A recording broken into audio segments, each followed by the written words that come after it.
majesty. Wisdom, stand aright, let us listen to the Holy Gospel. Peace be with all. A reading of the Holy Gospel according to St. Matthew.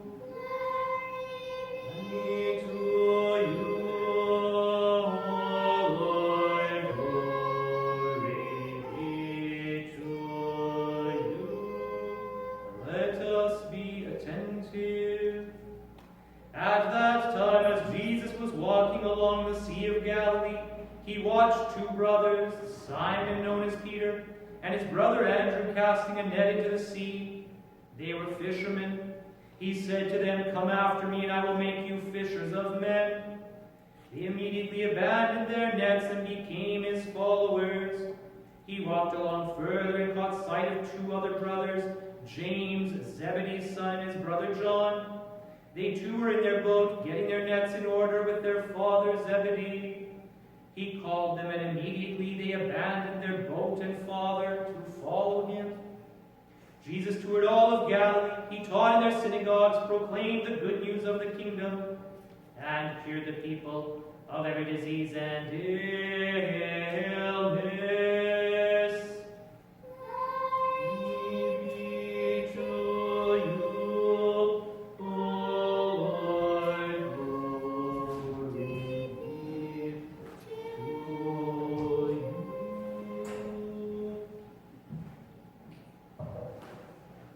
In the name of the Father, the Son, and the Holy Spirit. Amen. Glory be to Jesus Christ. Glory be forever. Slava Isusu Christu. Slava Vike. Right and wrong. Those are words we don't like to hear very often, brothers and sisters. They're words that, we got to bring them up if we've got it, And yet, at the same time, we're very quick to jump down people's throats about what we think is right and wrong, aren't we? We just don't like considering it objective. We've moved in our society to a situation that some people have called a post-truth society. We no longer ask the question, is that true? But we ask the question, is it useful? Or what's it good for? Is it true? Well, it doesn't really matter if it's true. It just matters if it can get me something or do something that I need done, right? I think one of the ways we see this sort of very in the forefront is with post-secondary education, right? Someone will say, I'm taking this degree, and then the next question is not, what interesting things are you going to learn in that degree?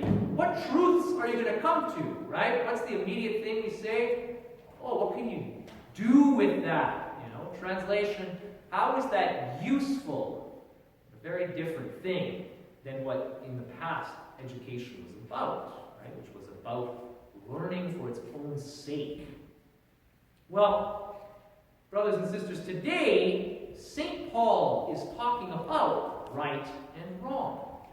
He is making the pitch that Christianity is open to the Gentiles as well as to the Jews. He's writing to the Christians in Rome. And he's trying to show that you don't just have to have the law, as in the Torah, the law from God, in order to act morally. He says that even though the Jews have the law, Gentiles have in their hearts a conscience, something that says what you're doing is right or what you're doing is wrong. Now, our world is going through a chaotic period, brothers and sisters. I don't need to tell this to you. All you need to do is flick on the news to see all sorts of crazy things happen, With the tragedy of the killing of George Floyd, for example, we have a terrible situation down in the States and here in Canada as well. And the word privilege is tossed around a lot in this conversation, often having to do with white privilege.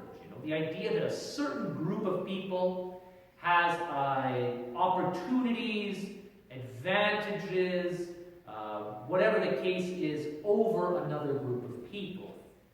Well, St. Paul, in his letter to the Romans today, is talking about a different type of privilege. people that were seen as having a privilege in a certain extent. And that was the fact that the Jewish people were the inheritors of the promise.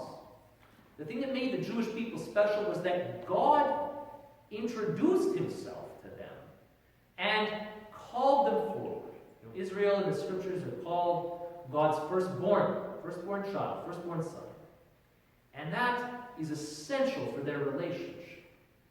And so the privileged place of Judaism in the early church was manifest, was there.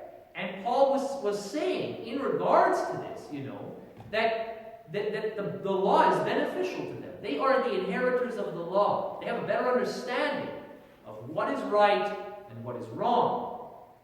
But the essential thing to understand today, brothers and sisters, is that doesn't equate to privilege.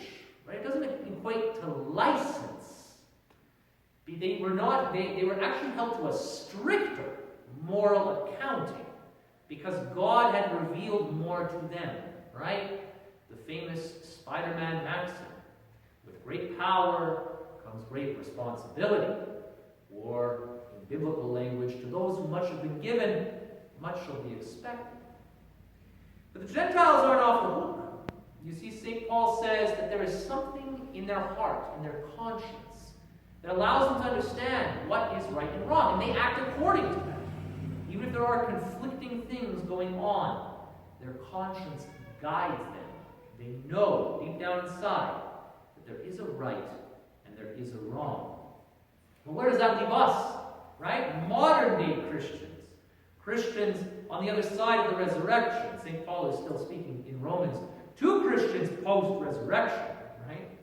But we have to see our moral situation as even more strict and even more full. Right? We've had 2,000 years of church history to give us even more evidence of God's working in the world through the amazing witness of the saints.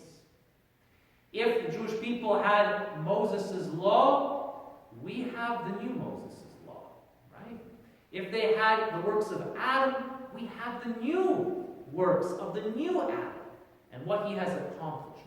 We are the inheritors of Christ's fulfilling the Old Testament, his resurrection from the dead, his pouring out his life for the world. And so our moral response is even stricter.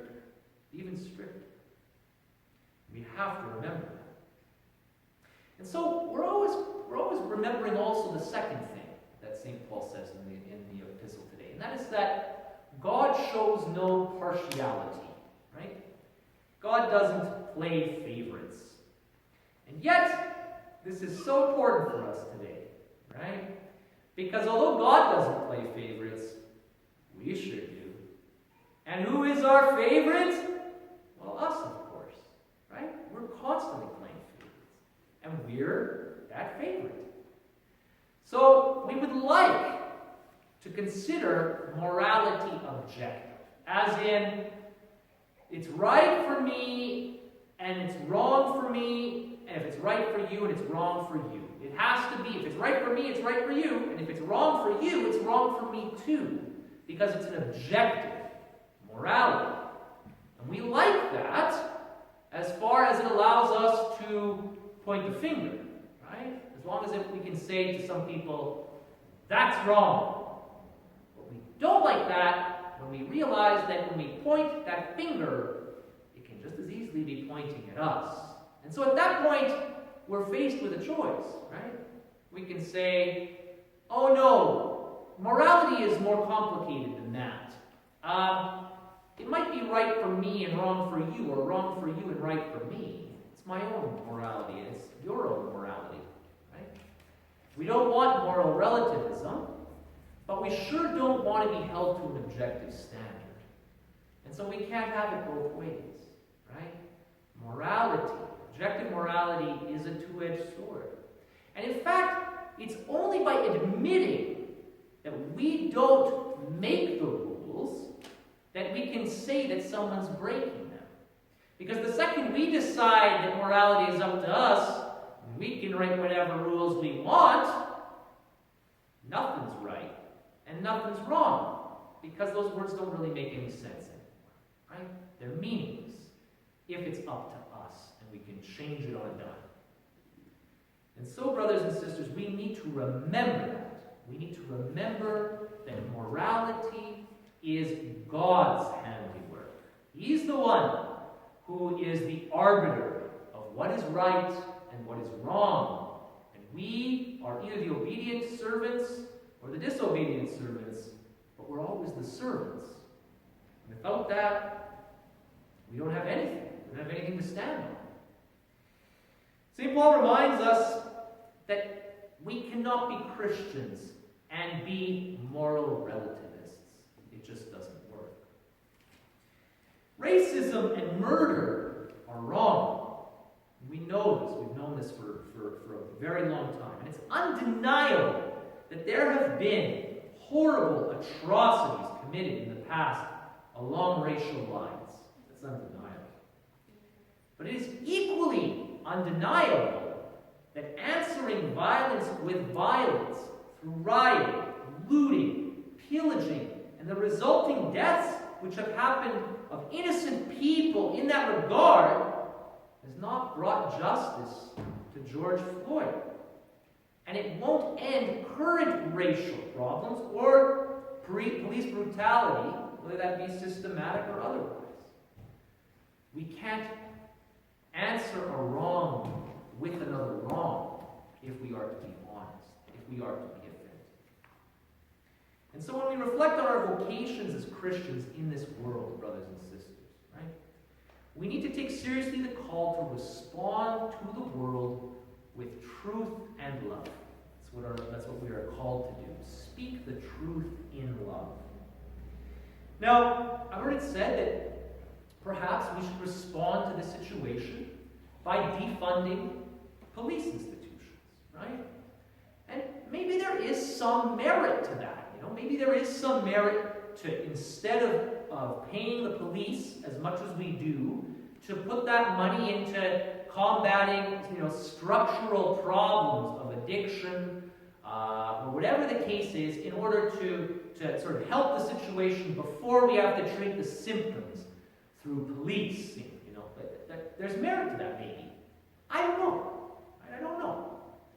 But what I do know, brothers and sisters, is that before we think about defunding the police, we need to be serious about defunding our self-righteous moralizing, right? Our self-righteous moral relativism.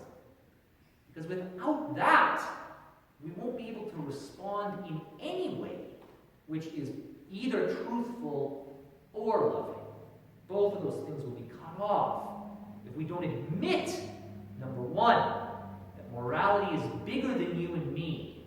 If we don't admit that if I'm pointing the finger at you and saying, that's wrong, I'm living under that same judgment, and I will be held accountable to the Lord for that. We have to admit that. And so, brothers and sisters, that is the only way in order for us to be a light to this world, is for people to look at us, Christians, and to say, that person is showing me both truth and love in his or her actions. I can see that there is a God who is above us, who is telling us what to do because of the way that that person acts. That person is an authentic person because they're not just interested in doling it out. They're trying to live what it is that they claim to believe. And so, let us grapple with these issues, brothers and sisters, these difficult issues of justice and morality in our day. But let us remember what St. Paul teaches us about privilege and what that really means, about love and responsibility and what that really means, and what it really means to truly speak the truth in love in the modern context. The Lord, brothers and sisters, is victorious. Let us join ourselves to him, and let us be guided by his objective morality. In the name of the Father, the Son, and the Spirit, amen. Glory be to Jesus Christ. Glory be forever. Слава Ісусу Христу! Glory